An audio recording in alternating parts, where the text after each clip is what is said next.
Hello class, my name is Juan Trancoso and I'm going to be demonstrating the squat.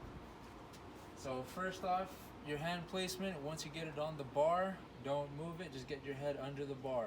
Should be just outside of your shoulders, alright? For me, that's about right here. You're going to get your head under, make sure it's at a height that you can just step under. You don't have to lunge into it. So step under. It up, step back, get your feet just around hip width, and sink down, and up. Make sure those shoulders don't go back out like this, and drop back down.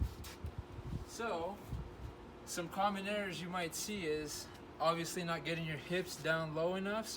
A pretty good rule of thumb to get your hip crease underneath your knee crease when you're at the bottom of the squat. Another thing is not keeping the bar over the center of your toes. That can cause you to lose your balance forward and back. So you're going to want to make sure to keep that bar in a straight path up and down. And then another thing is somebody might have told you keep your toes pointed out. That depends on how you feel comfortable. Keeping your toes straight or keeping your toes directly out might not be comfortable for you. So you've got to find your personal stance.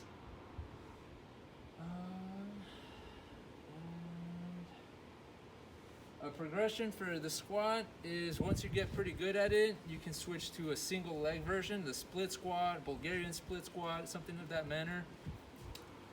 Or if you can't quite get this technique down, then you can regress down to perhaps just doing an air squat or a body weight squat.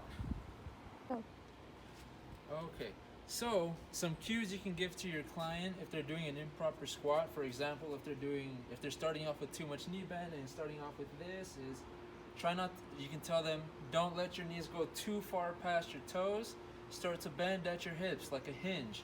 Should look something like this. Knees and hips should be bending at the same time. It shouldn't be this, it should be bending at the same time. Also, if you're like me and you've got a shorter torso and longer legs, your squat is going to look slightly different. You're still going to have that pretty deep hip and knee flexion, but your hip flexion might be more than that of somebody with a longer torso. It's just physics. If they're not sinking their hips far back enough, you can tell them, imagine there's a string here, and it's pulling them backwards, like that. So they can create the hinge, and up. Squeeze those glutes on the way up so that it's not completely quad dominant, and so that they don't lose their balance. And that's it.